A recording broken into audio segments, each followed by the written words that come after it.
What's happening? What's happening, my good people? How y'all doing out there?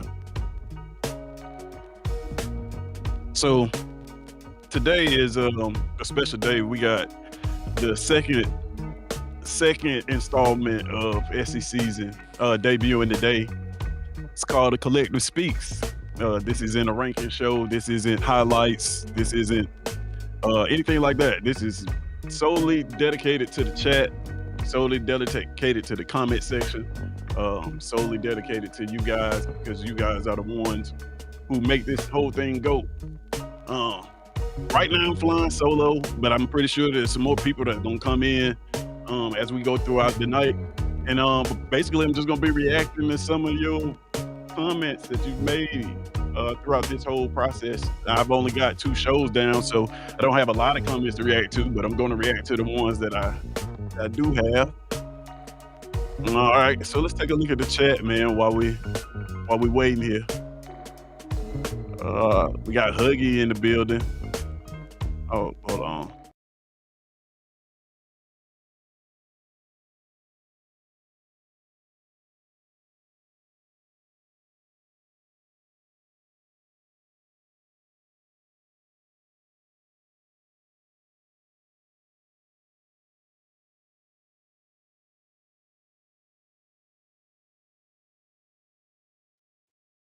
Let's try that. Bam, there I go. All right, so here we go. We're rocking and rolling. All right, appreciate you guys, man, for joining us. This is like I said, this is a special edition called the Collective Speaks, where I just react to some of the comments that you guys have left in the on the ranking show, some of the comments that you guys left on some of the shorts, some of the comments that you guys will leave in some of these in this section. So let's go ahead and take a look at some of these comments that we have right now. We had a little hiccup, but we got Latoya. Hey Tez, let's get it. Yeah, we're about to get to it. Huggy in the building, always showing love, man. I appreciate you for that. Got Huggy with the War Eagle, just speaking. All right, and then we got TPGRRR1. It says, "Greeting code name Tez." Yeah, hit that like button. Absolutely, hit the like button. If you're in here, hit the like button. Share the content with some of your friends, some people that you think that would like it. Everybody just speaking in the comment section. All right. So yeah, y'all in the comments, man. Let me know. We're gonna start off just kind of like with a recap of what we saw last week. What y'all kind of give me y'all opinions of what we saw. Of course, we saw the SEC go 13-2, right? Saw the SEC go 13-2. Two of the big dogs lost. The only two losses were the big dogs in Alabama and Texas. We had a lot of people making a lot of comments about that in the comment section. We're gonna take a look at some of those too. And of course, if you saw the thumbnail, that one comment about Kalen DeBoer, we're gonna say that one for last because I know that's an interesting topic that a lot of people want to talk about. Um, so in the comment section now, man, y'all can just let me know. Let me know what y'all thought about week one. Just a rough. What was the most I think impactful part of week one that you saw? I'm just gonna go through some of these comments that came up while I'm sitting here. Got my guy, Coach Carl from On the Block Sports. What's happening, Coach? Good evening, brother. Good evening to you, man. So glad to see you live. Yeah, man. It's been a long time coming. I appreciate you. It says, tight. This is tight. Tight sports from Alabama Megcast. He says, I need 8 coaches stat. You want to replace all 8 of them, man? It's not that bad. All right, then we got the Huggy saying, just speaking to Coach Carl, Latoya in the building, speaking. Everybody just speaking, man, getting acquainted with each other, man. Let's see. Latoya says, week one was a tough one to watch for Bama. Yeah, man, it was a tough game to watch. It's been a long time since you guys have actually looked like that. So I imagine, man, it's been pretty difficult for you guys to kind of process that. Got on the block, got Coach Carl again, just speaking to everybody.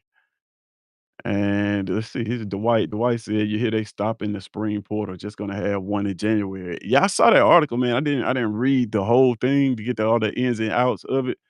Uh, but I think that's a pretty good. I'm not sure. I don't know. I haven't given it much thought.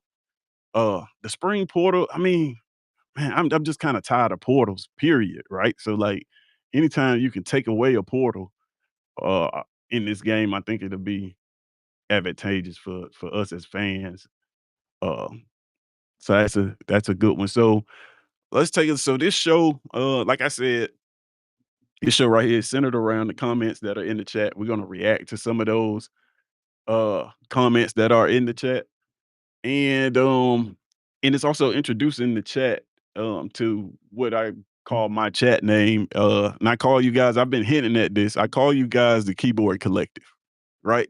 The Keyboard Collective is the most prestigious group in sports today, right? This isn't this isn't, just fans, these are fans who, we bleed this, right? We it ruins our day when our teams lose, like Latoya said, and you guys show up all the time, whether it's my content, whether it's any of the content that the other content creators that I collab with, you show up on their content and you posting your takes and you posting your comments and you supporting, man. And I'm gonna speak for on behalf of everybody that I've collaborated with. That man, we appreciate you so much for doing that. But I got a special graphic for you and a logo. Just kind of let you guys know what this is and play it right here.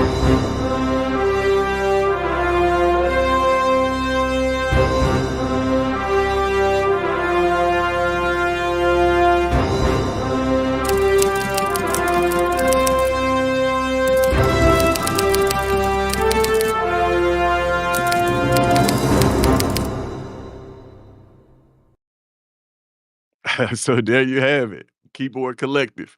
That's you guys, man. And I encourage you guys to go out and recruit for me, man. Get more people to subscribe so they can be a part of the collective so that their voices can be heard. Um, so I was trying to wait for a few more people to get in here, man, but look like I'm gonna fly solo. So I'm gonna get into it, man, and see what we have here. And what I've done, let's see if you guys can see this, is I have compiled some of you guys' most interesting comments that I've seen uh over the past couple of days or whatnot, and all of these. And so what I'm gonna do is originally, if we had a panel of people, we go through a couple of these one by one and pick them out and talk about them. But what I'm gonna do is I'm gonna pick out some of the ones that I think are uh, pretty important. And I'm gonna start with. Let's start with honestly, this is one that I wanted to talk about. And I want to get you guys' opinion on. I got Travail in the upper right hand corner. His comment says signature and quality are different. Now, Travail in this comment, I know is he's referring to wins, signature wins versus quality wins. Is there a difference between a signature win and a quality win when it comes to college football? Is there a difference between that? You guys in the chat, let me know. What do you think? Is there a difference between signature wins and quality wins? Or can it be both? Can a signature win be a quality win? Or can a win be quality without being a signature win? Um, I would venture to think that all of the rivalry games would be, I guess you would consider those signature wins, right? In a rivalry game. Um, but if your rival is down, how is that? Does that equal a signature versus a quality win? Uh let's see. Right on cue. We got guests in the building. So I bring him up. You guys know him. I know him. My guy B Sharp. What's going on, man? Man, they don't know me. This my first time here. It's my first time here. It's not your first time here, man. This is this is I think your second time. But yeah, I was just getting into Yeah. it, man. Uh Basically picking out some of these fan comments and commenting on them and making them show topics. The first one I started with was signature versus quality wins. Just kind Mhm. of saying it's does a signature win and a quality win have to be the same thing? Uh are those the same thing? A signature and a quality win. What you think about that, bro? That's interesting. Thinking about that. I think it's a different. I think it's different. It's definitely a difference if you think about it. A quality win, you can say like um I just use my team for an example. A quality win, I'll say I'm trying to think of everybody on our schedule right now. And we got a lot of big games, so I'm trying to I just say man, no, I'll just say a signature win. A signature win would be like Georgia game. Um as of right now, Oklahoma, South Carolina, that would be like uh, uh a quality win. Wisconsin would be one. Yeah. Hold on, man. Hold on. Yeah, Oh, no, you good. You good. my dog I knocked agree. out. But I think they different, man. Like signature win, Georgia, Oklahoma, Tennessee. A quality win would be considered like maybe Wisconsin. Like that's a quality win. Wisconsin is usually good most of the time. Right. So So what happens if, let me ask you this, what happens if it's like a rival game and it's a down year for your rival? um So, like us, in an example, like the game against us last year where we won five games in the entire season. It's a rival game, so I know it's a signature win, but is that considered a quality win if you beat a 5-win rival team? I'll say yeah. I Right. I would say yeah. I agree with what Dwight is saying. Say quality win is winning against a team that is well known and respected. Yeah. I I think Wisconsin is respected overall for the type of players that they put out every year. Signature win is winning against someone that you shouldn't win against. I wouldn't say shouldn't win, but if you win, it could go both ways. That I mean, I kind of agree with that, man. I think signature win does have a lot to do with it does indeed have a lot to do with the team that you're playing and the rivals and whatnot. But I Yeah, don't think every signature win can be a quality win. Like when Vanderbilt was bad and Tennessee would beat Vanderbilt, I don't think that was a quality win. If they were just a bad team and you just beat up on a bad team, it's probably a signature win because that's your rival. But it all it, depends on the right. All rivals are not created equally. I would say how that. do you think that they value that any differently as far as like playoff committee or anything? Signature wins? Do you think they have weight if they're not quality wins? It does. I would say. Yeah, yeah, I yeah. That's definitely say that's they do. that's for sure an interesting one, man. So I'm gonna take a look in the comments right quick just to see what Shout out Keyboard to everybody Collective in is the saying. comments too. Cause Yeah, absolutely, absolutely. Let's see here. I had that one by Dwight Start, but let's see. We got Huggy right here. Huggy says, I say there can be a difference, but usually they're the same. A signature win does not have to be quality if you don't play any quality team. Um, I think that's a fair statement. And then we got Dwight chiming in, comments you already read, says signature win is winning against someone uh, that you think you shouldn't win against, right? hmm And then and then we got Coach Carr shouting you out, man. my dog, my brother. What's Yeah, going coach, on? we gotta get you up here, man. I know you busy, man. I know you I'm sure y'all got a game tomorrow. I know you busy, man. We gotta get you up here one time. And Huggy agreeing with Dwight. Dwight, that's a good way to put it. See what else he said. Dwight saying that a quality win is winning against a team that is well known and respected. Right. AKA a blue blood is what he's saying. All right. Yeah. So it's safe to say that both both Florida State and Ohio State were able to pull off both signature and quality wins uh, on Saturday. Um, I don't know. It's an interesting topic, like, y'all continue to let me know what y'all think in the comments. Uh, Everybody's It's just in, speaking it's in, in it's there. in, it's interesting. Yeah, because I'm wondering, like, does it have any weight when it comes to, like, playoff time? Yeah. Um, so it's just interesting to know there. He said if he make it back in time, he's in. All right, man, the link is out there. You more than welcome. And he says he's listening. Absolutely, absolutely. So Dwight says, for example, Bama was Vandy's signature win. It's a win that shines a light on your program or boost it. Uh, I think that's very, very true. You got Vandy beating Alabama was definitely a signature win for them, and it was a quality win because they were ranked higher. I think anytime you knock off a higher ranked team, it's going to be considered quality. Um, Mhm. so that's interesting, man. So we going like I said, we just picking up some of these little comments right here. I am going to go to the next screen, and now I picked the first one, man. It's your turn, man. You pick one of these comments, and we'll chop it up about it. The all eyes on Kalen one is the thumbnail. We'll say that one for last. Uh, I think Tennessee gonna miss Nico Watch. Okay.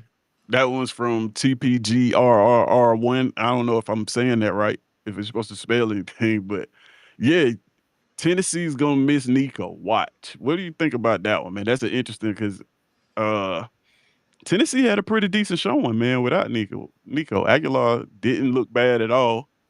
Uh, and Nico did. Nico didn't have the best of games. So what do you think about that one, man? You think that Tennessee is gonna regret that? They're gonna miss Nico? I doubt it. I think I didn't even seen how I thought it was asinine. Like what made them think that? What did you see in Nico to make you think they're gonna miss him? I didn't see nothing good about the kid, to be honest. Mm. Like I didn't It see didn't mean nothing. you mean from the season that he played? You didn't see anything in the Yeah, season. yeah. His whole time at Tennessee, like what has he done? That's Nothing. very true. It Like he hasn't done nothing to make me just be like, man, they're gonna miss some Nico, man. That doggone Nico. Mm, So we talk about stars not mattering, man. Do you think that this is a case of one of those cases where we fall a prisoner to the stars, to that 5-star rating, and people Yep. just expect things? Yeah. Mm-hmm. Okay. Yeah, I can Yeah. see that, man. We Yeah. got Why would another guest. I was about to say we got another guest. I'm waiting on him to get ready, man, so I can bring him to the stage. Uh, put a thumbs up when you're yeah, ready? give me a thumbs up when you're ready to go, my guy. But yeah, I man, hey, that that's an interesting one because I like Josh. Josh Heupel runs a very quarterback friendly system, right? And I always thought that you could take any quarterback, put him in that system, and he's gonna have easy reads because of the way they spread the field, and they always able to run the ball. But with Nico, you thought because of that 5-star rating and what he did in high school, you thought it was gonna be a lot more dynamic, right? I thought that run game would be a lot more dynamic with him running some sort of option plays. And it just didn't work out that way. I mean, it worked out well enough to get them to the college football playoff, right? So it did something right, but I think that was a lot on that defense and that running game. Mm-hmm. Um, but that's just I mean, that's an interesting one that people thought that, people expected big things from Nico, man. They expected him to be a big contributor, when he didn't fit the bill, man, people were quick to kinda write him off, and, I remember when Josh Heupel made the decision, uh, to get rid of well, I ain't gonna say get rid of, but to move on without Nico. It's a lot of people out there criticize Josh Heupel for that decision. You think they regretting that now? Not even a little bit. That's the Because thing about it, bro. especially with the whole money situation. Yeah, Like like why would I don't think they feel any type of way about it at all. man. The one thing I hate though is like when situations like that come out And then like how everybody jumped on Josh Heupel saying that he did the wrong thing and all this, and then like nobody's gonna come back and apologize to that man. Yep. Nobody, not one person is gonna come back and be like, you know what? We were dead wrong about that. That never happens when it comes to making these How many opinions times or I have talked about that? It's been many things about anything. I don't care if you don't like a person that much or not. If you were wrong on something, just apologize. It yeah, shows.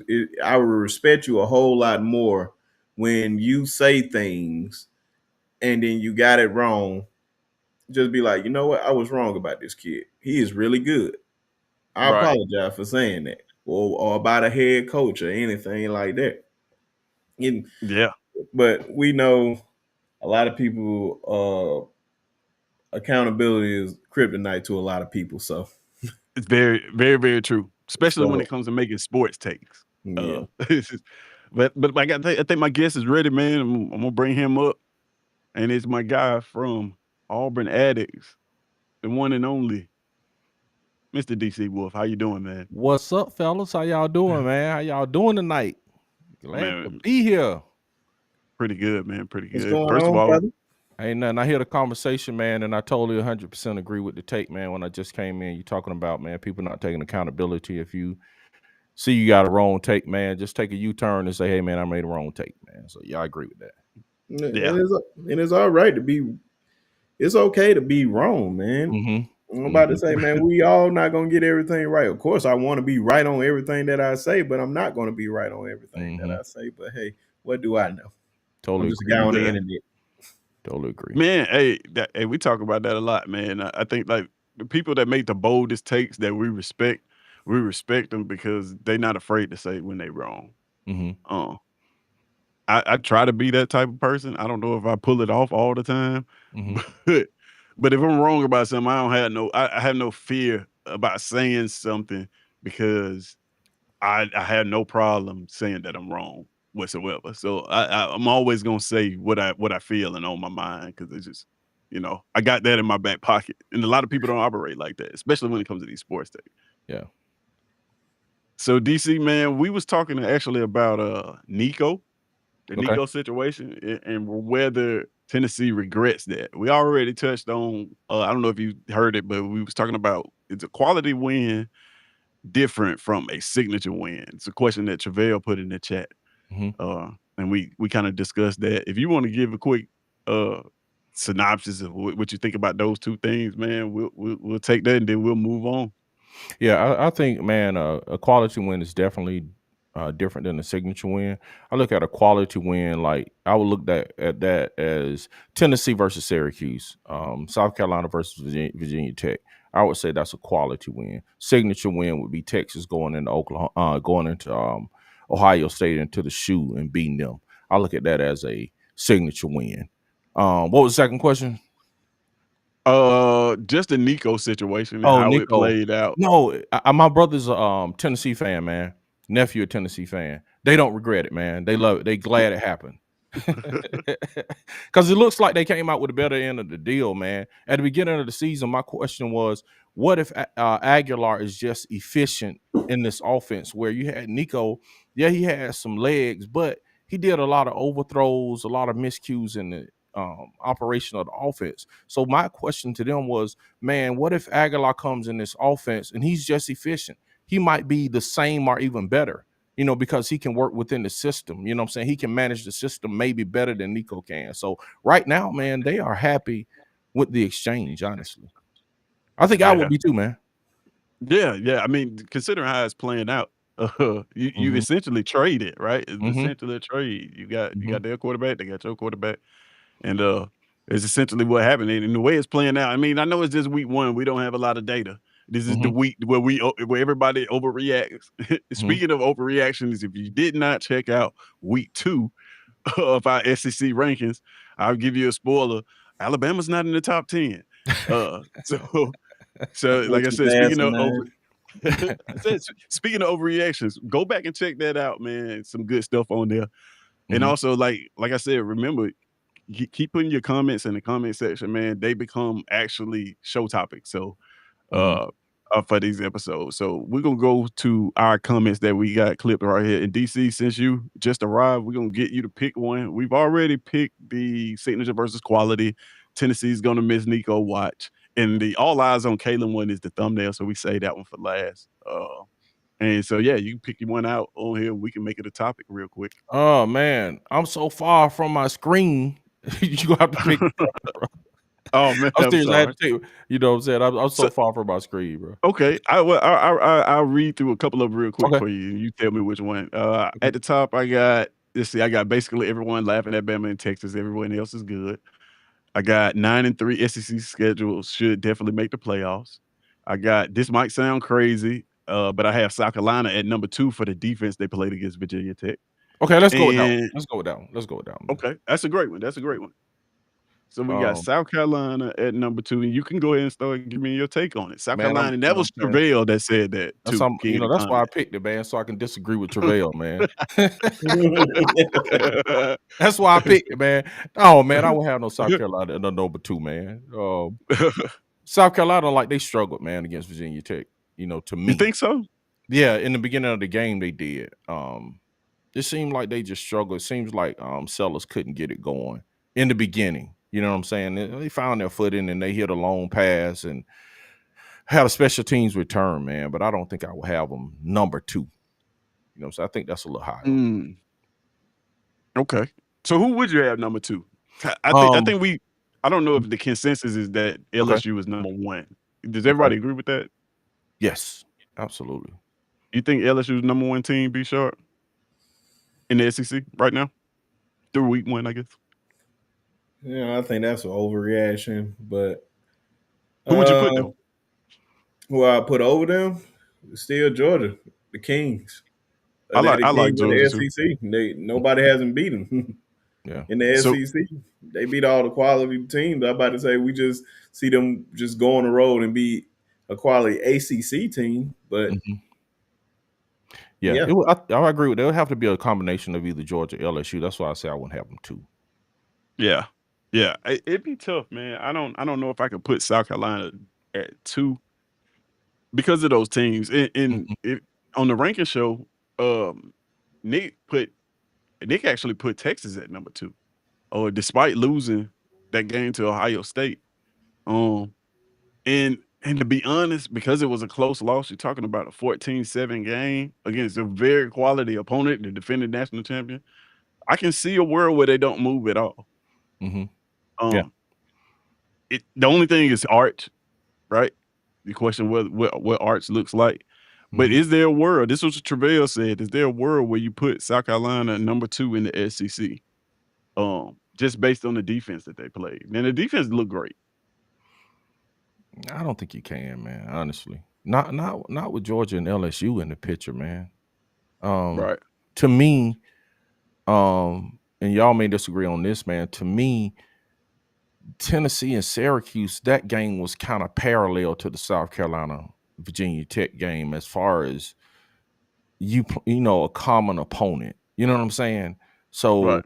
I can't, like Sharp said, I can't put them over Georgia because Georgia is the reigning champ, and then LSU went out and did it in somebody's backyard. And to agree with Nick, I would have to put Texas in over them, man, because Texas defense was astounding, man. 2. It was. You know what I'm It saying? was. So they were really good. And man, you know how I feel about Texas and the arts train, bro. I ain't on it, Mhm. you know. But they did go into to the shoe, man. That's a hard game. You know what I'm saying? Right. That's a Yeah. hard So game, bro. I'm gonna just pull up our picks from yesterday just to refresh, just in Hmm. case you guys missed it. Hmm. So that's what we came up with on Tuesday. Uh, and yeah, we had some pushback about this. It's a couple people Hmm. didn't agree with it, of course. Hmm. Uh everybody shouldn't agree. Everybody, y'all got put yourselves over Georgia. Like, come on, bro.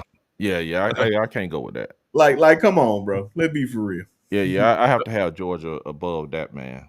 You know what I'm okay. saying? Yeah, I have to have I Georgia. mean that's fair. That's 100% fair. Uh who else who let me ask y'all real quick, who on this list would you take off that top 10 and who would you put in off the What has sideline? Missouri shown you to put you on this list? Bo Privilege looks pretty good. Against who? Against nobody. Exactly. I mean, that's fair. That's fair. So you would take them off and put Alabama on there, I assume? Of course. What You what can about you can you. It's just no way we can be left off. And what about Ole Miss? You think they deserve a spot on there? They didn't play anybody either. what did they do? What have they shown to be top 10? That's what I'm saying. So if Yeah, you take I replaced Missouri and Ole Miss and put Alabama and Florida on there. well, I mean, Florida didn't necessarily play anybody either. So that's an interesting one Florida too. been playing consistent since the end of the season last year. I give you that.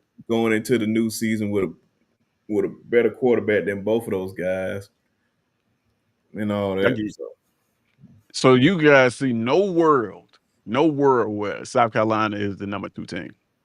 Nah, no, Number Okay. what? no. Number 2 team in the SEC. No, not right now. Yeah, They you haven't done that. you see according to the list, you see what people picked them. It's just I didn't even see the Yeah. list, and it's like the games are parallel. The Tennessee and South Carolina, they're 5 and 6. They're kind of right in there in the same place. So, you know, Yeah. you were out. I think for the opponent, man, and I guess Auburn would be that type of opponent too. But that's what I would put. I would at least, man, put Georgia above Auburn. For that reason, they are the reigning champs, and then Auburn did play a pretty good opponent, but they would be the same kind of opponent as Syracuse and those, but maybe a little better. And then, but to me, they were more dominant in their win. Not Right. on defense, but they were a little more dominant. So I would have Auburn at 4. You can't be SECs and be Auburn bias on here, man. Yeah, man. Hey, Man, hey, man, you putting panel- Alabama on this thing in the top 10. But I the didn't put panel them. picked I didn't that. put them top 3 either. No, I wouldn't be number 3. I honestly, I wouldn't have Auburn. I would have Georgia. I'm a realist. I ain't say we was the 3rd best team. They literally just put them over teams that they lost against last year. Yeah, I would have them. I would have them 4, man. I would have them 4 in that order. Hey, Because the they're panel to me, they're right there. They're all interchangeable. Tennessee, South Carolina, Auburn. Like I said, I think Auburn's win was a little better. That's why I would put them there. the panel picked these, man. There was no bias included whatsoever. And the rest of Let me ask you having to be all Auburn. Having to be no, all the rest of Auburn the people panel. didn't really what play are their anymore. fan bases? And then let me ask you this too, sir. I don't want to take over your show. I just want to ask this one last question. Did y'all do it the same way we did it the first show? Yeah. So that means you had 3 chances. Marcus had 3 chances, and Nick had 3 chances. So I don't want to hear that excuse. Just to be clear, I picked Auburn, South Carolina, in Missouri. So you're the culprit. That's why I was going to. Who was the culprit? Just to be fair. No bias at all. It's interesting, man. Hey, that's why we want to get a whole bunch of different content creators from different schools so that the list can reflect that. So we're working on it. We're getting there. Disappointed, man. Disappointed. Let's take a look at a few of these comments real quick, man. You got Coach Carl asking, saying, "Be sure if you need some help, man." Man, I don't think we harmless, man. He don't need no help. I'm thinking that's what he was talking about. I thought we're harmless, man. I think I got what he was saying. Yeah, then we got Bransky just replying, say he said I don't look good right now. Because we from Auburn, bro? Is Auburn? Is that what it is? You got Jalen Carter ejected for spitting. Yeah. I just seen that I got my TV right here in the corner. I just saw that. Yeah, I'm gonna go watch it after this. Mhm. I've seen the comments. You got tight sports. Alabama Megacast says 10% of my brain think Alabama not being on this list is ridiculous. What about the other 90%? The 90% say they don't supposed to be on there. I don't know what I don't know about that. And he says, what does last year have to do with anything? This is coming from Huggy. It's a serious question. I can think that's from B. Shaw. B. Shaw, Huggy's asking you what does last year have to do with anything? What last year? Talking about why Auburn should be up there? For week 2 ranking, what does last year have to do with anything? It has a lot because it lets you know what type of players you have coming back. Just because, like, let me ask you this, Huggy. What has Auburn shown you to be the number 3 team? Mm. What has Auburn shown you, Huggy, to be Since the we're number going 3 off team? this year, what have they shown you to show you that they are the number 3 team based on one game against a Big 12 team? Mm. In the Exactly. SEC, the number 3 team? I don't know. Let's see. Let's put it up there again. I could make a case that Auburn's number 4, legitimately number 14. Yeah, I could. That's where I put them. I put Auburn number 4. I don't even know how you made that case either. Well, the thing about it is, like, a lot of these teams hadn't played quality opponents. Mm-hmm. But how LSU, can you make that case?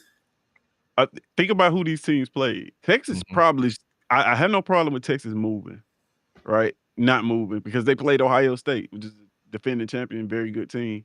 LSU played Clemson. Mm-hmm. That's a very quality win. We played Baylor, which is a quality team. Mm-hmm. Georgia didn't play anybody. Mm-hmm. And you probably could argue that Tennessee should be right there because they played Syracuse team, which people were high on until Tennessee played them, of course. And man, South Carolina had quality competition. Texas A&M really should probably be further down this list because they struggle with UTSA. Mm-hmm. Yeah, and the list goes on. I guess the point I'm making is, like, a lot of these teams didn't play anybody. So I think that's one of the reasons that you see Auburn so high is just because they played a quality team. Yeah, I can If go with that that, man. That's why I if say that's if Auburn, that's the what you 4, want to go 5, with, if you that 5, consider that quality. yeah, that 5, 6, 7 slot. Yeah. You know what I'm saying? I think it's Top after. 5 is pushing it, man. I think yeah, Auburn 4 in that area. I think that's pretty right. Yeah. What a surprise answer by a man with that Auburn push right there. What a surprise. Okay, B. Shaw, where should they be then? Where should they be, B? Where would you put Auburn? Because I I don't know Yeah. think they showed you this, anything. but it's finna come from a place of hate too, though. It's not. Okay, where Like, would you put Auburn, B? like, would you say if Auburn played Georgia today, do you think Auburn beats Georgia? I have no idea, man. I don't got enough information to make I have that no idea. Yeah, decision. I have. Hold on. Say that again, Tez. There we go. That's the answer I was looking. I don't have enough information to make Right, that that's what I'm decision. saying. I have no idea. Why I'm would you saying make the this same thing. information? Have enough information to show you that they're number 3? Because Yeah, I because saw they beat Baylor. Yeah, they beat Baylor. Georgia beat Marshall. Bro, ain't nobody about to look at the end of the year and be like, that's Baylor. I don't know. I think Baylor is going to They might win the Big 12 championship. They scored like 35 points a game last year. They was the top 10 offense in the country. Bro, the Like, Big 12 usually scores this way in the Big 12. that's This true. is nothing new that we don't know about. I mean, that's true. I'm That's about very to true. say Auburn hasn't shown anything, not even nothing to say that they're the number 3 team, and we're probably not going to find out for the next 2 Wait weeks. a minute. Okay, Wait. Sharp, who has a better win than Auburn on that list? Out of Right. everybody on that list, beyond number 3, who has a better win? Yeah, that's a great question. I think you might Tennessee. be able to. So you saying Syracuse? You saying Syracuse is a better win than Baylor? Yeah. I don't know about that one. Yeah, I don't think so. Let us know in the chat. Is Syracuse a better win than Baylor? That's an interesting one. You got to think about what Baylor's been building. I mean that Syracuse been building. They was very high on. Okay, let me say this. I think Virginia Tech is a better win than that. Okay, let me say this. If Baylor and Syracuse, just say for instance, we disagree and they're a push, right? Auburn is still 4 or 5. Regardless, you know, when you look at quality wins, even if Tennessee had a better win against Syracuse, they still will be 5. They still are in that 4 or 5. That's why I say them, South Carolina and Tennessee are right in that same gray area. It's just a matter of opinion. I just think Baylor is a better win, but they would still be in the 4 or 5 range. It's funny that y'all opinion of so Auburn strong. Oh man, hey man, That's it why happens, man. we can't. It's almost never mind. Must I must almost I made it political. must I That long.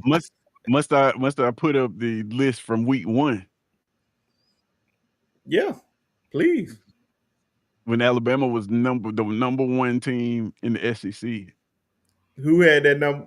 That was, but Coach Sean said that was a biased pick. I know it. So we're But saying the he same said thing about that. You're missing out on that one part. He said that was a biased pick. He said, "I'm just gonna be biased because that's my team." Man, look, Okay. it was a biased So if pick. you gonna tell it, I want you to tell it right. Sean, what should they be though? Sean, where would you put Auburn on this list? What number? That's what I'm curious. What number would you put them at? Yeah, it's interesting.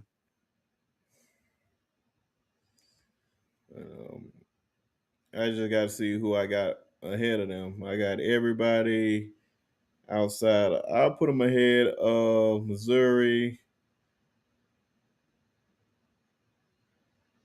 I wouldn't even put them on the list right now.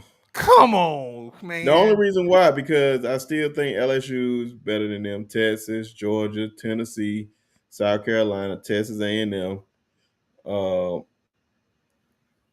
OU. But I said I'd take off Missouri and Ole Miss. But if I'm just leaving the list exactly how it is and not add nobody else, I will put Auburn at 10. Okay. All right. So if you well, you said that They 10. can I thought you possibly said that jump Ole they Miss, would. so they can be at 9. But I don't see them better than no team on that's in front of them right now. That's Like interesting. What's interesting, we gotta play a couple of these teams. So I mean, I'm not mad at you for saying that. that's the best part about it. We had to play a couple of them teams. Because we not Uh, when you had a SEC rank, y'all gonna go 3-0. You're not gonna play nobody for the next couple of weeks. Yeah, I mean, I think that's almost every SEC schedule is kind of set up like that this year. You got that big game, you got 2 small games, and then Not Florida. yeah, well, Florida they chose violence on their schedule last year and this year. So I don't know what Damn, that what was you about. talking about? But yeah, man. So yeah, we're gonna wrap this part up, man. That was an interesting conversation. So nobody agrees that South Carolina, Terrell, if you listen to this in the comments now or on the rewatch, nobody agrees with you, man. They don't think that South Carolina is worthy enough to be number 2. All right. So let's do this. I'm gonna put these comments up again. Any of these on here, fellas, that y'all want to touch on real quick before we get to the last part of this show, so we can wrap it up. We got what was Texas's quality win last year. We did when you look at Texas' schedule, what was their quality win last year? It's actually a tougher one. I kind of looked it up earlier. It's a tougher one than you may think. What do you guys got to say about that one real quick? I say Clemson was a quality win. They were a playoff team. Yeah. That was in the playoffs though, right? Yeah. Yeah, I think she means quality win to get you to the playoffs. Because I remember the conversation being about strength of schedule and getting to the playoffs. You say Texas A&M is a quality one. Florida, based on how they ended the season, they ain't really had too many big games on their schedule. Yeah, I mean, let's see. Let me see if I can bring it up. Yeah, when you look at it, it is. I have to go back to the other stage. Yeah, when you look at it, yeah, it's tough. Maybe that Michigan game is a quality win. Like, which win would you say that solidified them a playoff berth? Of course, this overall record did, but they lose to Georgia in this season. Texas A&M was a quality win. Texas A&M at the end of the year, 17-7-8. That is a tough game. Yeah. Of course, they lost the SEC championship. The win versus Clemson and Arizona State in the playoffs, but we're talking about to get to the playoffs. Yeah, Texas and Florida really it To be honest, Mhm. Oklahoma could be considered one based on how, yeah, the Michigan game felt like a quality win at the beginning of the year. Yeah, it did. It did. I think also they really kind of ran through their schedule too. A lot of these weren't even close, except for maybe that Vanderbilt game, which is 27-24, and it was Mhm. a lot closer than that actually, probably. Um, so let's see here. We got OU fans, Oklahoma fans sure are quiet about Jackson Arnold. Hmm. We think about that one. Mhm. They had a lot to say at the beginning of this season, and now they have been fairly quiet about it. Absolutely. Absolutely, they are Okay. quiet. Yeah. All right, so we'll go ahead and get to it. All eyes on Kalen DeBoer this year, which is the thumbnail comment that made it, and that comment comes from Latoya. She's in the chat. Okay. No, actually, the comment earlier, which was Texas quality win. I was meant to give her credit for that. Mhm. That's her comment right there. Mhm. So I want to give a kudos to you, Latoya, for making that comment and making the show with it.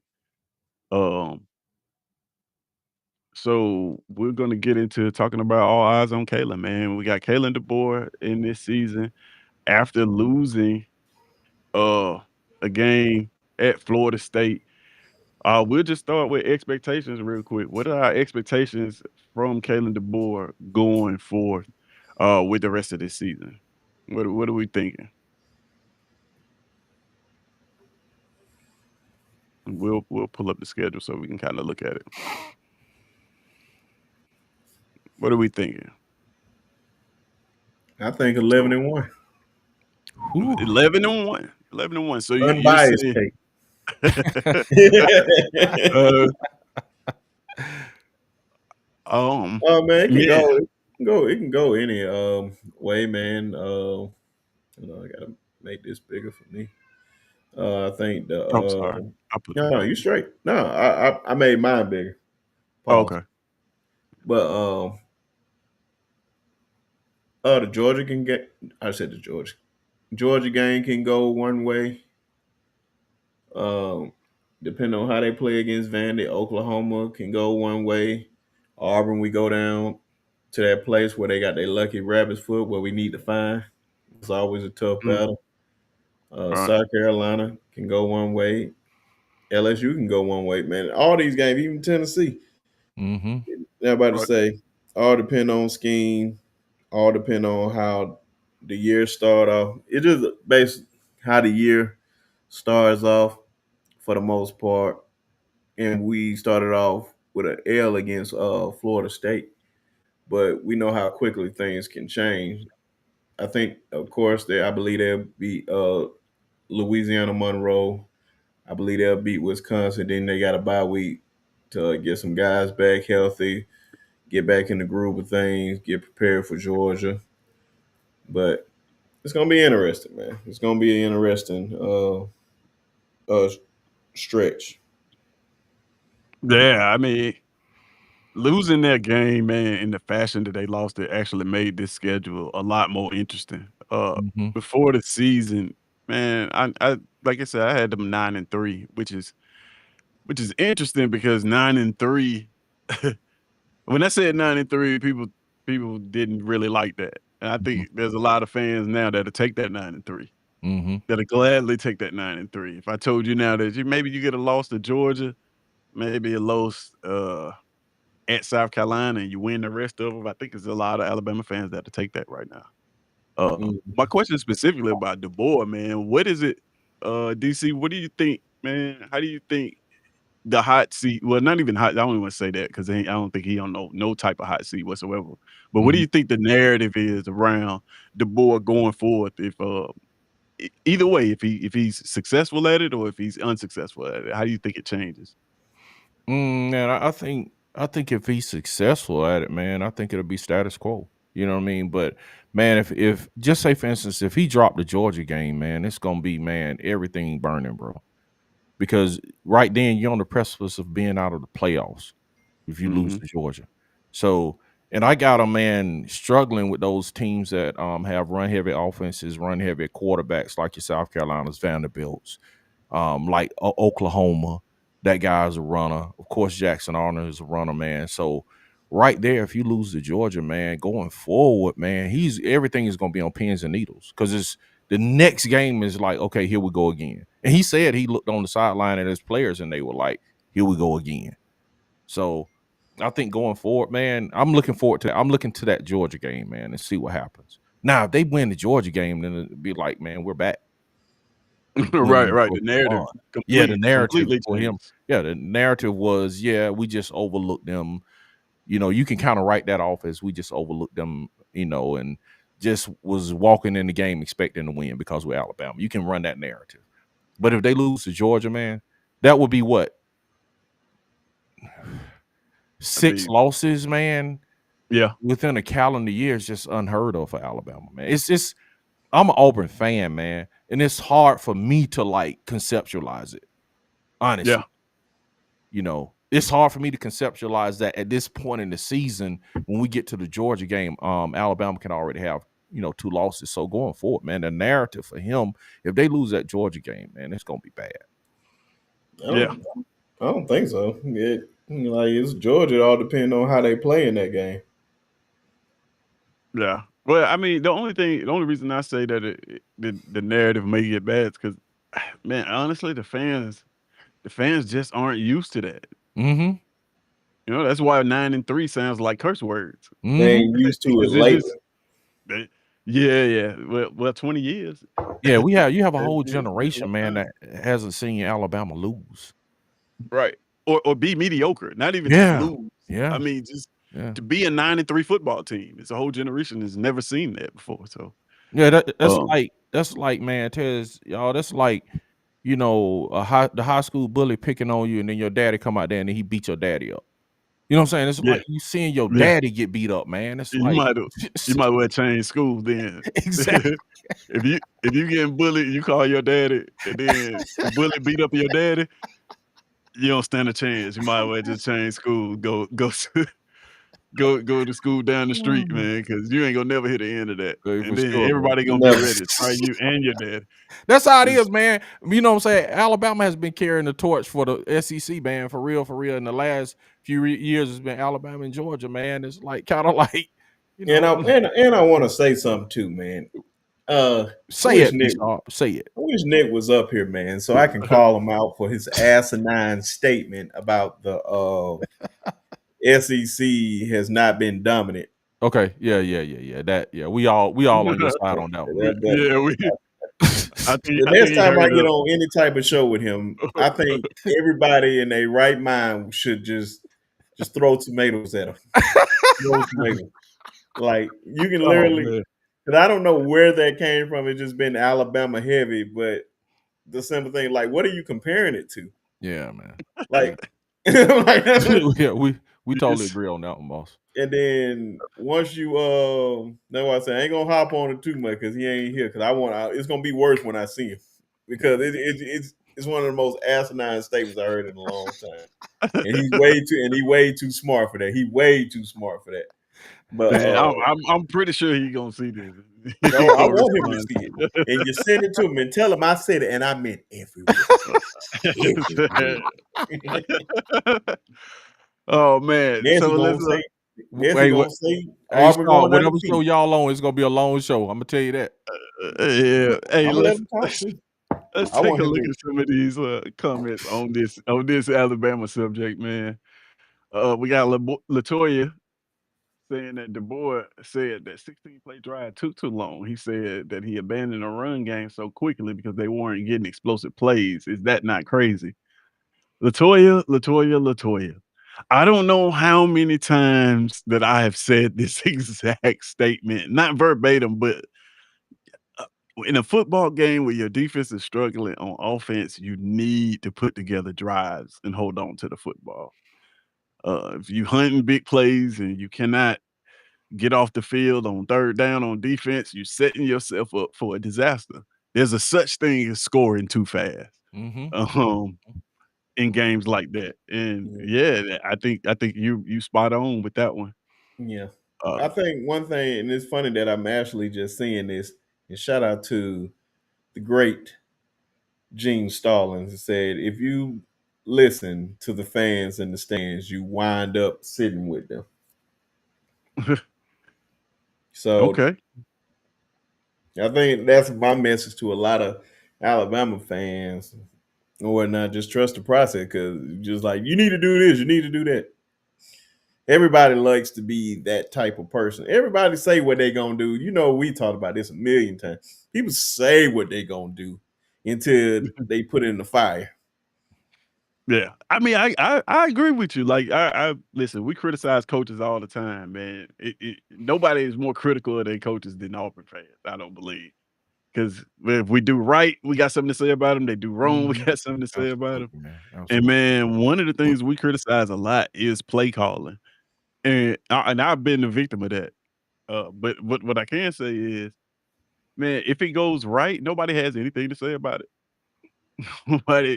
People rarely have anything to say about it. But when it goes wrong, uh, we have everything to say about it.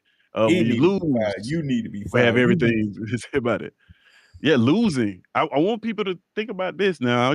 I mean, if you follow the Auburn narrative behind what I'm saying is, Hugh Freeze in his press conference after that win, he talked about a lot of players specifically, and he talked about a lot of what they did in the game, and he detailed plays, and nobody on social media at all came out and said that Hugh Freeze Mhm. was throwing players under the bus. Yeah. He calling Not out one plays. time. Yep. Not one time. Yep. But when you lose and you do the exact same thing, all of a sudden it becomes a narrative. So Mhm. winning cures all, man. Mhm. Winning makes those bad decisions look like good decisions. Uh, you got Latoya saying that he's willing to live and die by the explosive plays. I mean, it's tough. It's tough, Latoya. I tell you like this: what you saw from Auburn is tough. It running the football and having those weapons on the outside and not wanting to use them. With Caden Du Bois, you have Ryan Williams. I mean, how tough is it to how tough is it as a play caller to have Ryan Williams on your team and to say, hey, we ain't gonna hunt no explosive plays. We just gonna run the football. That's a tough ask. Because if you lose doing that, the entire fan base is gonna say, why they didn't throw the ball to Ryan? Mhm. Yeah. So Absolutely. it's damn if you do, damn if you don't a lot of Mhm. times. Yep. All right, we got Chris Kemp saying no running the ball. And he gone, never like to hire to start with. Okay. I mean, that's a lot of people that say that. Mm. What's interesting, he's ran the ball a lot at Washington with the running backs. So maybe this team is not set up specifically to his liking to run the ball like that. I don't know. Um, what do you got to say about that, Shaw? You think he never liked to hire to start with? I'm like, what hire do you want, man? I'm about to say, coach. I think one thing that people keep missing when they love to holler about Coach Saban, and shout out to Chris Kemp too, by the way, Roll Tide brother. Yeah, But fact. Not facts on the road tide.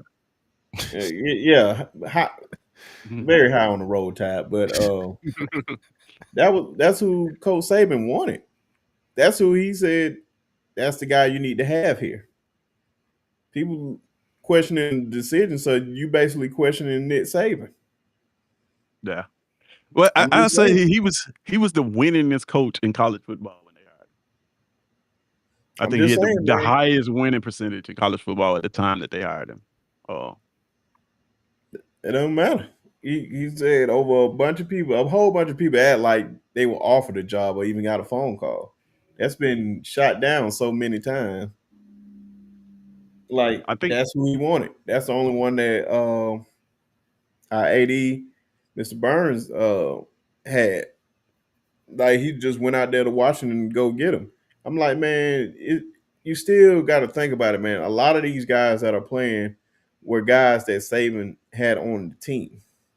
It's not even Kellen DeBoer's players yet that are really, really playing. Xavier Brown is his. Like I think anybody sophomore and below is his guys. they the best players in the country though, B Sharp. It's like what That he's don't finna go mean get, he anything. gonna finna go replace him with a bunch of 2 and 3 That doesn't stars? mean anything. That doesn't mean anything. Anybody can win any day, any scheme. If you are in the right scheme, that doesn't mean anything. Just because you think they are the best player, that's what they was ranked. That's when you go back to the Nico situation. What I mean, You go back to the Jalen I Milroe play. I already I give you this. I give you this. Maybe at quarterback, you can say that. You can say, okay, Ty, he didn't pick Ty. Keelan is his guy. But you got Washington guys along the offensive line. Mm-hmm. Uh, that receiving core, he handpicked, Mm-hmm. right? Mm-hmm. Brian Williams signed after coach he decommitted and then re-signed after the boy signed.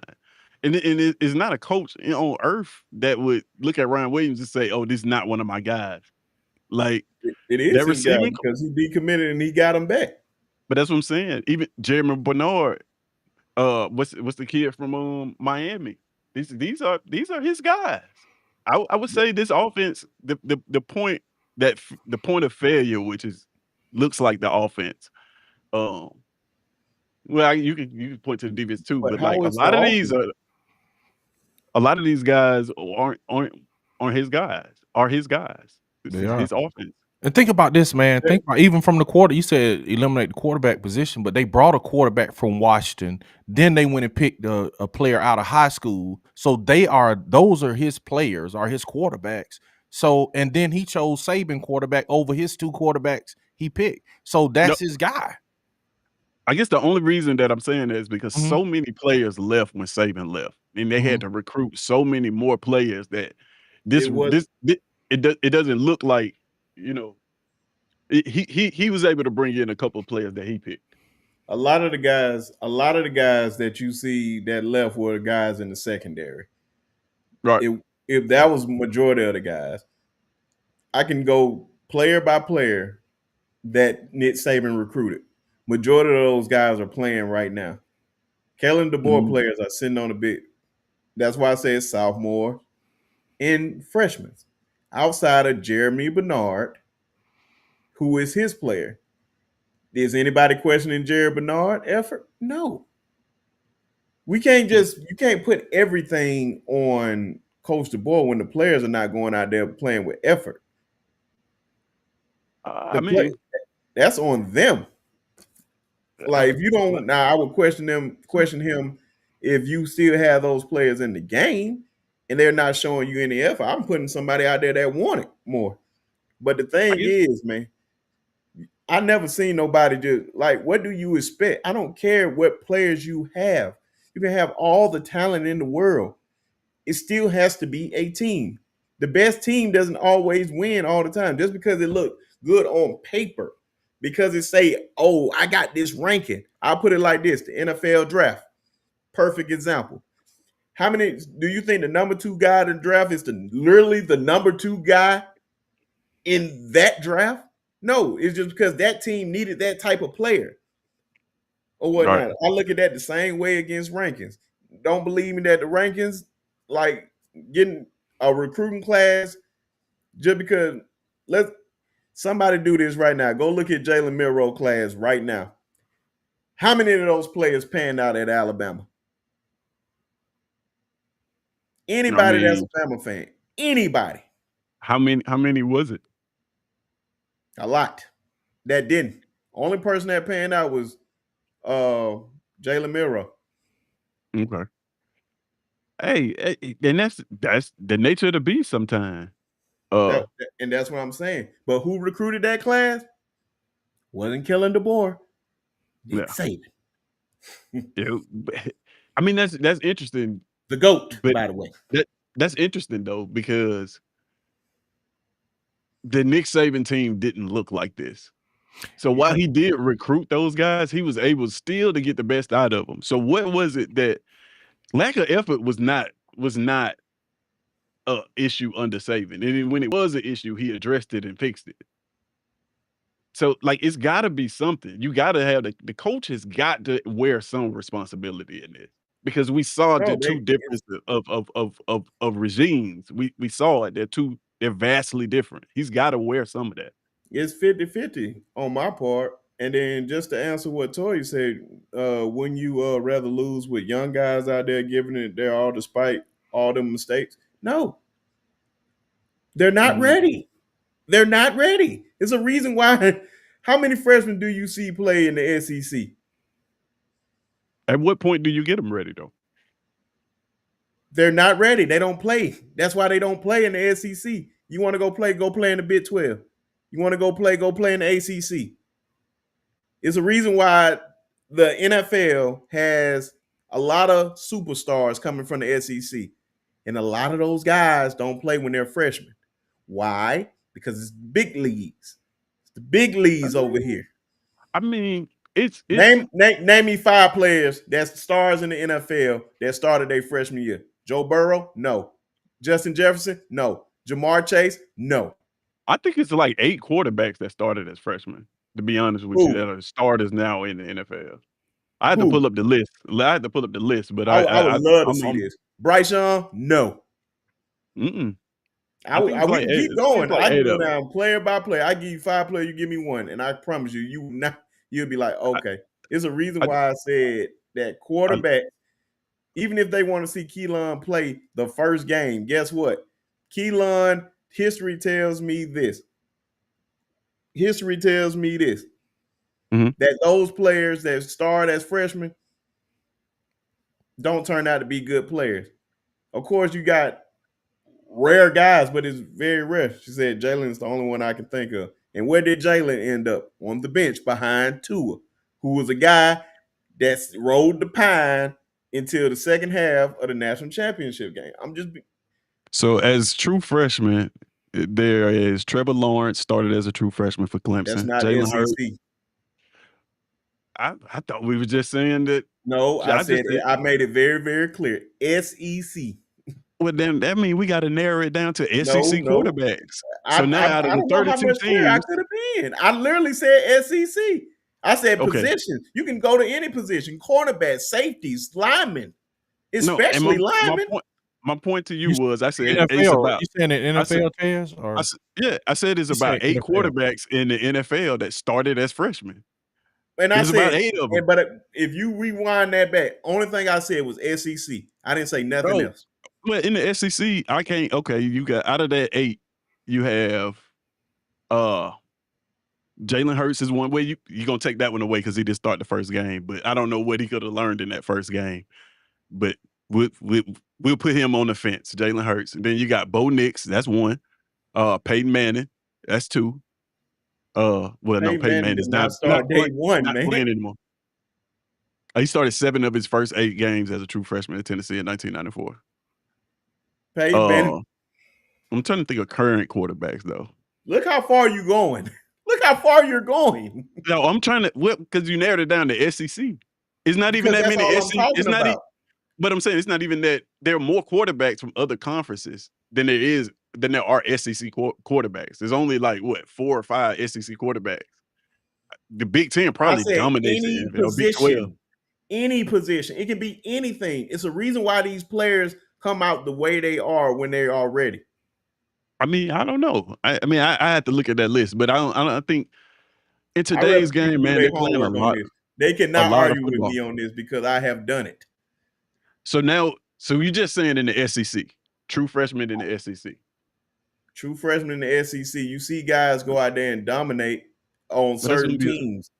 Colin Simmons and a smaller list though, because you're narrowing it down to just like a specific conference. no, but that's what the question was, she was saying, why don't we just go out there and just play with anybody? Because they're not ready. This is the big leagues. This is the SEC. Mm. I got you. I got you. Look what Billy Ray is doing. You see what guys that they're naming? You're naming generational type players. What are we That's the doing point. here? I think that's the point. If you can start as a true freshman and be successful, you're probably a generational talent. No, you're not. If you start as a freshman So in you start as college a freshman at Vanderbilt.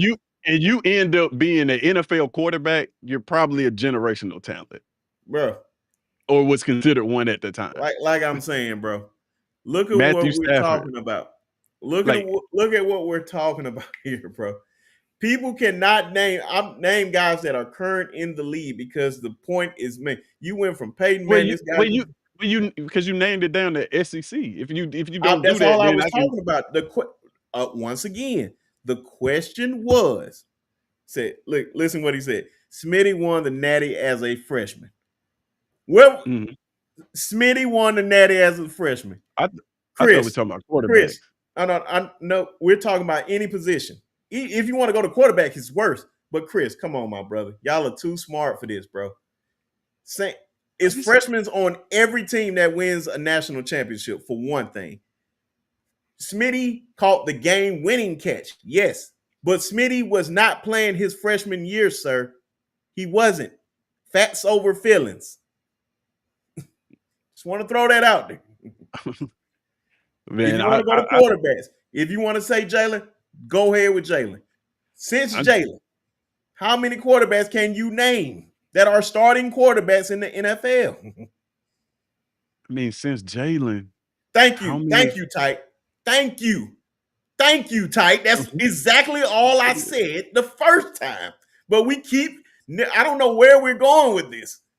I thought we was all naming starting as a freshman. No, I was sure. No, you went from ACC, then you went to quarterback. I'm just saying. Well, we was talking about the freshman. I thought we was talking about Keelan Russell. That's why I thought we were talking about the quarterback position. Yeah, and I literally had just saw the article with it. I just saw the article the other day. That's why I'm trying to pull up where it said like 8. There are 8 quarterbacks that started as true freshmen in the NFL right now on NFL roster, starting quarterbacks.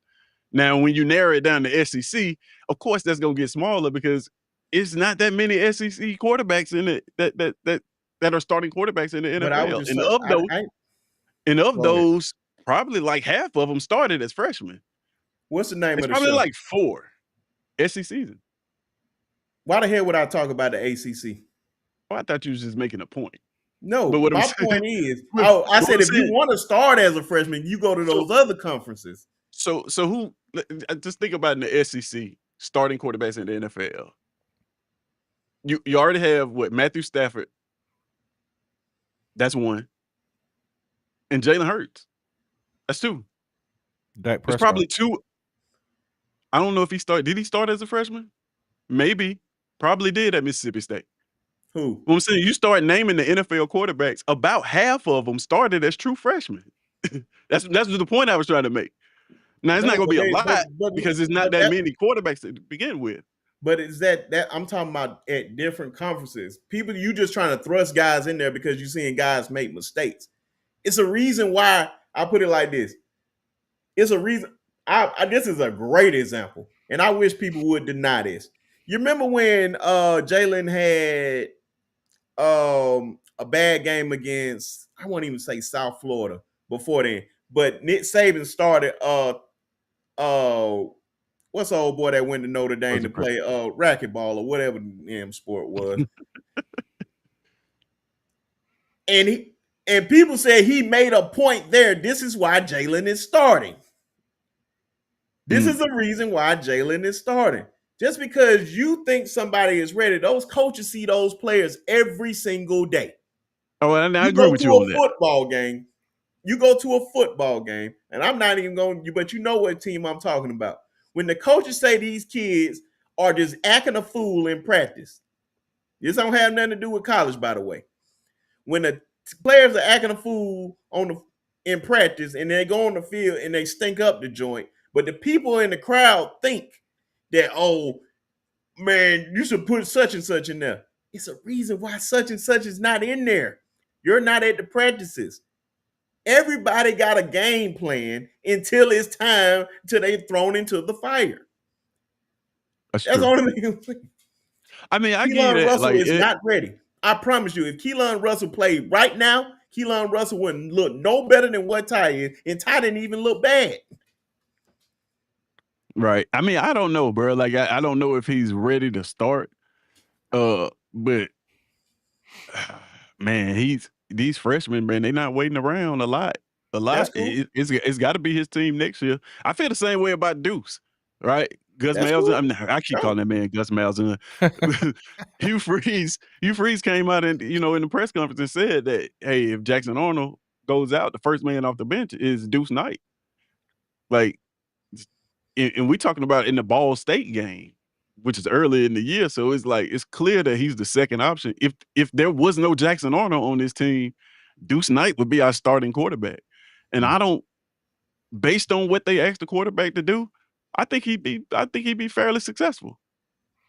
Yeah, and I think the thought from some people is, all right, we see the ceiling with these players out on the field losing. So let's not why, and we see the ceiling for the guys on the bench is higher. So we rather just struggle and lose with them while they're developing, you know what I'm saying, instead of wasting time on these cats on the field that's not, you know, doing what they need to do to win games. So if we're gonna lose anyway, we might as well develop the talent that we have on the bench. I think that's kind of like a viewpoint. You know what I'm saying? Yeah. Yeah, I think that too, man. Like, in a case where, like, okay, I'll give you a example was Florida last year, Mhm. right? That season at the time was salvageable, but on the hinge when they put Lagway in the game. In a situation like that, why not? Why not let the freshman go in there and get his reps? He's gonna be better for it the next year because he's gonna be your starting quarterback next year. The season is pretty much, in flux. Your quarterback, your starting quarterback is injured. Why not? Why reach for somebody with experience when you got this this inexperienced piece right here that can be the cornerstone of your franchise for years to come? You got to think about it. If they never put DJ Lagway in the game, Florida would not be ranked highly in people's minds because we had no idea Why what he did was DJ capable of. Ladway play? Well, I said he's injured out of injury. But I'm just saying, like, if it's a season that's on the hinge, you got an injury or something like that. Like, why not put these freshmen in the game? They could have reached for. I'm pretty sure they got experience in their quarterback room somewhere that they could have put on the field. But they was like, nah, this is the future of our team. We might as well go ahead and let them get the reps now. In a season where we're not competing for a It's, championship it's, right it's now. easy to say a lot of these things until you are thrown into the fire. Well, they did it. That's what I'm saying. It's not Okay. easy to say. Florida did it. No. They didn't just throw him in the fire. They didn't put him in the game because Graham No, Mertz. it's an injury. Graham Mertz got hurt. That's the only reason why he played. He had So no choice but to play him. So let me ask you this then. So if Keelan, not Keelan, but Ty was to get hurt in this next game, you're okay with Keelan being in the game No, then? So that's what I'm saying. Florida had an option. They had a third string quarterback that they could have put in there and saved Ty and saved DJ Lagway's red shirt and all of that. Ladway won the third string. He was the second. But he could have been the Could have, but he wasn't. So Keelan you is think that really the third string. you think that's by design or just like by what he put on the field? You think that The that you coaches think that see Keelan Russell is less talented than Austin Mack? they don't have none. Talent doesn't have. Listen here, Bryce Young was more talented than Matt Jones. Mm-hmm. Far, far more talented than Matt Jones. It's a reason why he didn't play. Mm-hmm. I don't know, bro. I'm just saying, like, if y'all go out and look pedestrian in that Georgia game, don't be That's surprised cool. they break the glass on that kid. And Go ahead. Austin Mack never gets an opportunity to play. Okay. Because Okay. one of the things that we're gonna make that as a topic one day is, man, these kids have played a lot of football by the time they get to college now. It's not like it was in the '80s Play, with the emergence of camps and 7-on-7s and stuff. Like they've thrown a lot of passes. that's Um, cool. and they recruiting these kids. You got to remember this: they recruiting these kids to play football. That's Uh, cool. so I don't know. I don't know if Guess it's what? if it's an exact science to it or what, but Nico played a lot of football too, didn't he? Nico who? Oh, you talking about for Tennessee? Yeah. He's not really good though. He's really talented. He's really talented, ain't he? He was really I mean, talented coming out, wasn't he? he runs fast, throws far. Is that all that matters when you play in the quarterback position? You can have all the tools in the world, but what's one Mm. of the main, most important things as a Nah, quarterback? yeah, You don't game know? managing, game No, managing. no. What is the one of the most important things? That's one. But that Decision ain't. Are you decision Yeah, that's making is the most mentally? important. Are yeah. you Like mentally there? Can I you mentally process these things? I It's included that with game managing. That's cool. That's cool. But mentally, But are you there? It's cool you doing this in 7-on-7. That don't mean nothing when you step your ass but out on that field. but this the thing, you never know that. You don't know mentally what a player is gonna produce until they get on the field. Practice is not gonna tell you that. All the development in the world is not gonna tell you whether a player is mentally ready for those lights when the lights are bright and that 100,000 is screaming. You gotta put them on the field. That's why development, like I said, Okay. is a path to being on the field. You have to get Okay. on the field So to why get why that. won't a lot of freshmen do that I in the I give you SEC? I give you the curious case of Jeremy Johnson. Jeremy Johnson, for all extensive reasons, looked all the parts. You know, it was a narrative that we was just saying he was good. No, we saw him come in against Arkansas, throw for over 200 yards. Looked like a SEC quarterback. Looked like he could play just then. But when he got the keys and he got in front of that 100,000, he wasn't ready. And he sat. And he Why developed wasn't he on the bench. ready? Why wasn't Hmm? he ready? I don't know. You tell me he didn't play. He didn't play his first year. That's He cool. developed. But So guess what? technically, he should be ready, right? Hold on, but what you said he came in and did what? You said he did that his freshman year or his second year or whenever? I don't know. This is his freshman year. Okay. He came in But mop up duty. this is the most beautiful thing in the world when folks say this. Because I love to see it every time. You can do all that when you don't have expectations. Now you have expectations. When expectations are thrust upon you, pressure gonna bust pipes every time. And he That's got kind of expectations put on him. that's my Which is a part of your mental. Are you yeah. ready for this? But that's my point. You don't know that until you put him on the field. Okay. You can't see that in practice because you can't get 100,000 people But to are come to you a better practice. than? But it's still that's one thing. That's one aspect to it. No, You it's a still big have to aspect. jump some. You still have to be better than somebody else in practice. They see what we don't see. People just How going you off. how you perform in the game, how you Okay, perform in the game is more than just a little thing. okay. Because there's such thing as gamers.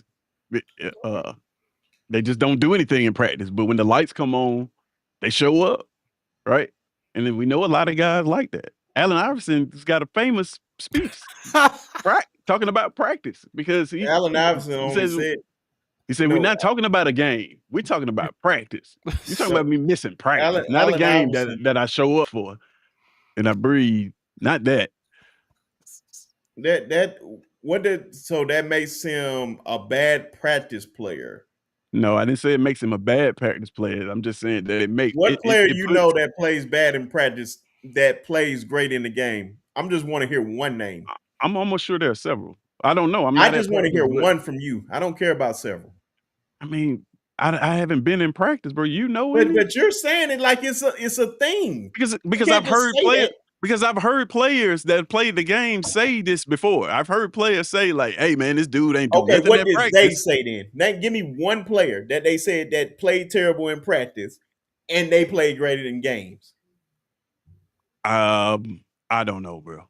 I don't know. It's I don't know no specific players, bro. It's been so long since I had that conversation. Like I can't just point to a player, but We'll come back to this. We'll come back to that part because so that's you what I'm saying saying. so what you saying? Let me just get you on record. You're saying that if you don't perform well in practice, you're not going to perform well in the game, and that's guaranteed.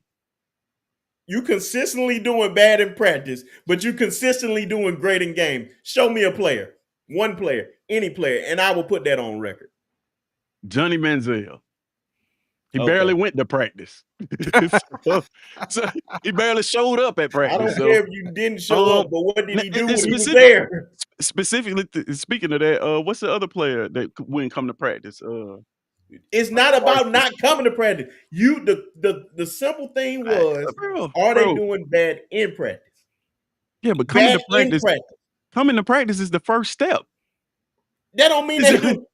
If you're not here, you can't Are do we, good are we or moving bad the at practice. goalposts or are we staying right here? You're doing bad in practice. Okay, you're but playing good maybe in games. I'm not moving the goalposts. I'm just saying that I don't want a whole bunch of players on my team that don't come to practice. Like, let's get them to the practice first, then we can decide whether they're doing good or bad. I If you're don't care not about coming, nobody coming to practice. if you're not coming, if you're Only not thing I coming want to to hear from practice and I you. still put you on the field and you perform well, if you're not coming to practice, you're a bad practice player. As That's simple cool. as that. Only thing I want to hear from you. Only thing I want to hear from you. You can do as much homework you want to do on this. I ain't got to Did answer this it. player do consistently bad in practice I, and I do great in game consistently? That I is don't it. know. I It's never on the played. record. I've never been in one of these Division I college football locker rooms, so I Hey, have no Google is idea. your best friend. They're not gonna Google. tell me. Nobody. I can't Google a play. What am I gonna Google? Name me a Oh, you player can that was find out a bad in lot. You can find practice. out anything on the internet now. Come I on now. like, come on, man. Come on now. You But come on now. I guess what I'm trying to get at, man, just to wrap this up is, man, if you are a player and you are not performing well in practice, or you're not coming to practice, and the coach still puts you on the field, which happens all the time because this this is the nature of the business. Uh, Now that doesn't that falls on coaching, because the one thing that I can tell you is that there are certain coaches that wouldn't stand for that. There are certain coaches that if you don't perform well in practice, if you don't do the necessary things that you need to do, then you're not going to see playing time. And we see it all the time because each fan base always, there's a player right now that we look at, that every fan base looks at and was like, "Where this dude at? He was highly touted, but he can't even get on the field." And it's probably because he's not doing the necessary things that he need to do in practice. Yeah, I'll say this, man. Under normal circumstance, I agree with Sharp. That you wouldn't have the term practice make perfect if I'm saying Right. if you didn't do well in practice and it translate to the game. So on the general premise of it, I agree. But then you do have outliers of cats that are just so talented that practice is boring to them. So it's like they gonna dog it in practice, but they gonna get in the game and show out. You know what I'm saying? You have those kids that they dog it in study time because they're just smarter than everybody else. So study time is boring to them. So I would say from a general perspective, yes, you practice well, it translates the game, and that is a rule of thumb you have to go by. But I do think it's outliers where you have cats that are just talented, man, and they get in practice and they like, man, this is boring. I don't want to be here, man. Just call me when the game starts because I got it like that. So I'll just be waiting Yeah. on my answer. I'm I done. think I think it happens. I think it happens both ways. You get players yeah. that aren't practice players that play well in the game, and then you get players who are practice players that don't play well in the game at all. Right? It's something about those lights that bring out the dogs. Right? Is either you got it or you don't. Either you're ready for the lights or you're not ready for the lights. You can't practice that. Like you can't. The practice is not gonna get you ready for big moments, like or being a big time player in big moments. It's just And then you either do you have got that or you don't. yeah, and you have the inverse too, man. Like you have practice warriors Yeah. that do well in practice and they superstars in practice, but then get in the game and just like they can't take the pressure, can't take the light. So I think you have it inverse, but rule of thumb, yes, if they practice well, they play well, but sometimes they don't though. See, this is what I'm talking about. Ed Darby says Tim Tebow was a bad practice player. I don't know that. I have no idea whether he was a bad practice player Show or me not. what Ed Darby. Where do I need to go look up this information? Where do I It's need to go look up this information? That's gonna be tough to find, bro. No, no, Like Yeah, I no. mean, He it's said like we you, Tim you won't Tebow we is a don't know bad. if he was a good practice player either, because none of us are yeah, No, no, there. no, no, no, it's a no. matter of Your opinion. You just the assuming players that on they're the team would say this. Were you bad? But he came to play when it was game time. It's information out there. We're not about to sit here and with this bull jive, bro. Come on, bro. Like, come on. We're not about to do this. I mean, he does make an interesting point. Tim Tebow shined when the lights came on. Tim Tebow's style was not suited for practice because he wore a red jersey. I mean, that's a technicality, but in all fairness, Don't all quarterbacks wear red jerseys? yeah, but when you have a quarterback like Tim Tebow, you Come really on, don't bro. know what you Come got. on, bro. Okay. Come on, bro. What are we doing here? What are we doing? I mean, it is what it is. Look, I'll put it like this. It just happened to us with Jackson Arnold. All right. Hugh Freeze came out and said, we don't really know what we got from Jackson Arnold because he's wearing the non-contact jersey, and we don't know whether those runs were going to be for 2 yards or 20 yards. Well, we saw in Baylor, it turns out, them were 20-yard runs. When you have a running quarterback like that, you can't really assess in practice whether they're going to be balling out like that or not. Are you hitting the quarterback in practice? No. Thank you. That's why so you what don't are we know. talking about here, bro? What are we talking about? How do you know anything? You don't know if he's going. That's an SEC defense and that's a Big 12 defense. Aren't those two different types of defense? Come on, man. Can we at least be honest here? But I don't think you listen to what I'm saying. We don't know what we have in practice because of those runs. One, you're not hitting him. You don't know what you're going to get. But if I put him in any type of quarterback. Exactly. You just repeated what I said. But you I'm don't know saying, what you're getting because you're not hitting him. So in the game, when they can hit him, you find out that, man, he's actually he's shifted. He's moving. He's mobile. Like you find out whether the same thing happened with Jalen Monroe, right? They didn't know whether those runs were going to be 2-yard runs or 20-yard runs. Turns out they was 20-yard runs. All right. It just happens. Okay. I think Kevin Sumlin said the same thing about Johnny Manziel, where he did not know exactly what he had until the lights came on and he started scrambling around and throwing the football. And you're like, oh, we got ourselves a gamer. Like sometimes it happens where players just don't. You can't tell it all in practice. You got to put them under the lights. You got to snap that ball up. You got to make it real. Then all of a sudden, some players come to life. And some players shrink under those moments. Like it goes both ways. So I don't think it's just like it's cut and dry as, either you got it or you don't. Okay. But yeah, man, interesting conversation. We're gonna get ready to get up. I kept you guys way, way too long past what I thought I was gonna keep you guys. So there's an interesting conversation. You guys got to see the format of what we'll do. We'll do the same thing next week. Oh, before I forget, I actually got a sponsorship ad for this show. I actually got this show. That's awesome. I actually got this show sponsored before the first episode, which is interesting. And this is the first time I ever read a sponsorship ad. So y'all bear with me as I get through this. I hope I sound great. Let's see. I think I'm supposed to look in the camera. Hold on. All right. As football season kicks off into full swing, a lot of us will be traveling to unfamiliar places. This show today is brought to you guys by the only person you should trust with your family's safety at all times and times like this. Nobody. All right. So now that we got that out the way, unsullied by sponsorship, we can go ahead and get ready to get out of here. Again, like I said, it's a debut episode of the Collective Speaks.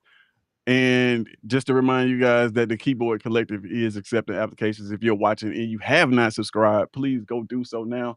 Share this with a friend, get them to subscribe so they can get in on the conversation and their conversation can become part of the show.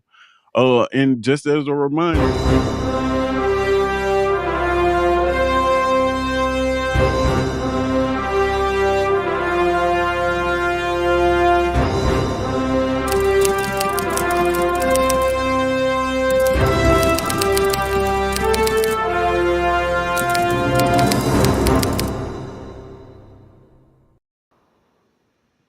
all right. So now that we had that done, we'll go ahead and get out of here. And, as we like to do around these parts is we like to get out of here with an outro where we can get these guys, tell you where you can find them. So next week, we got a couple games coming up next week. Interesting games. The slate is not as tough as the first week, but we'll be back next week to rank some teams and see what I've got to say.